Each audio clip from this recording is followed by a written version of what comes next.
The Arizona Cardinals' cat is out of the bag, but they're apparently doing their best to control the narrative. The Cardinals and head coach Kliff Kingsbury seem set on taking Oklahoma quarterback Kyler Murray No. 1 overall in the 2019 NFL Draft, fueling speculation they'll attempt to trade last year's No. 10 pick Josh Rosen, and that the New England Patriots may be interested. According to Bleacher reports Matt Miller, Arizona already has received offers for Rosen, but is trying to drive up the quarterback's price tag as the draft draws near. One AFC executive told me this week the Cardinals have received at least 2 offers for Rosen, but want to save face and get as close to a first-round pick as possible. Said the exec, they're hoping the closer to the draft we get, some team is going to realize they will miss out on Dwayne Haskins or Drew Lock. Or just remember that Rosen is better than either of them. And pony up a late first-rounder. The Patriots reportedly are very interested, acquiring Rosen as the heir apparent to 41-year-old QB Tom Brady. Even if they're not totally convinced, the Cardinals will trade him. Oh, and the Pats happen to have a late first-rounder, in the number 32 overall pick. But would New England really part with a first-round pick to trade for a player who wouldn't see the field in 2019? Bill Belichick and co. have more pressing needs to address, so it seems more likely they'd angle the 56th overall pick, and potentially add an additional pick or 2 as a sweetener for Rosen and stand pat if the Cardinals balk at the offer, especially considering there are plenty of QB prospects in this year's draft to consider. Click here to download the new My Teams app by NBC Sports. Receive comprehensive coverage of your teams and stream the Celtics easily on your device. The Raiders are adding a former Patriot to their secondary. Oakland signed ex-Pat safety Jordan Richards, the team announced on Friday.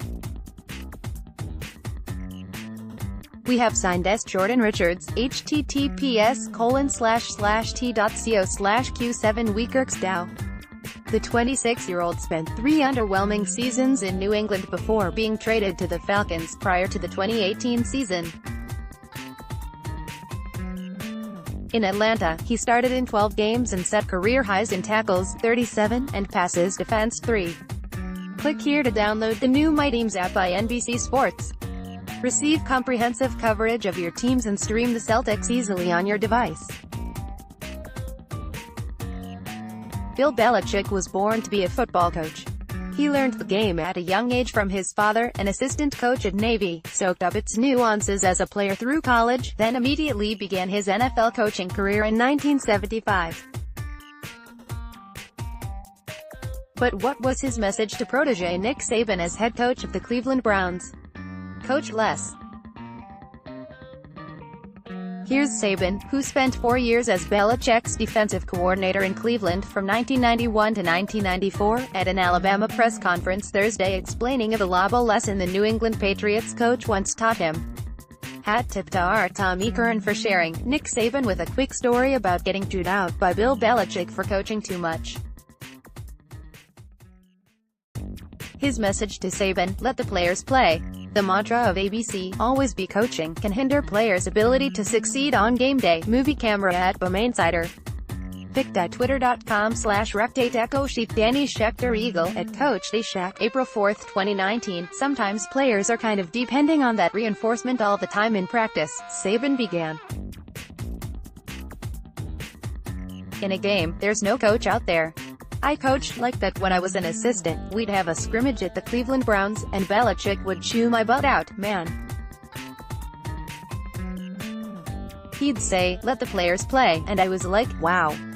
I've never had my butt chewed out before for coaching and teaching, yet Belichick's message, that there is such thing as too much coaching, and that players must learn to execute on their own, apparently stuck with Saban, who since has shared it with his Alabama staff. I have to say the same things to our coaches now. Because there's a time when you've just got to let the players play. Because in the game, they've got to know what to do, they've got to know how to do it, they can't depend on somebody else to make a call for them. They can't depend on somebody else to recognize things for them. So, we actually do stuff in practice now. When we do team, I make the coaches get off the field, make the calls, let the players play. Belichick's point is a great one, and it's partially why the Patriots coach appears so stoic on the sideline. Sometimes the best lessons are the ones you don't need to vocalize. Belichick recently was spotted chatting it up with Saban at Alabama's Pro Day, so perhaps the two reminisced about the story Saban told Thursday. Click here to download the new My Teams app by NBC Sports. Receive comprehensive coverage of your teams and stream the Celtics easily on your device.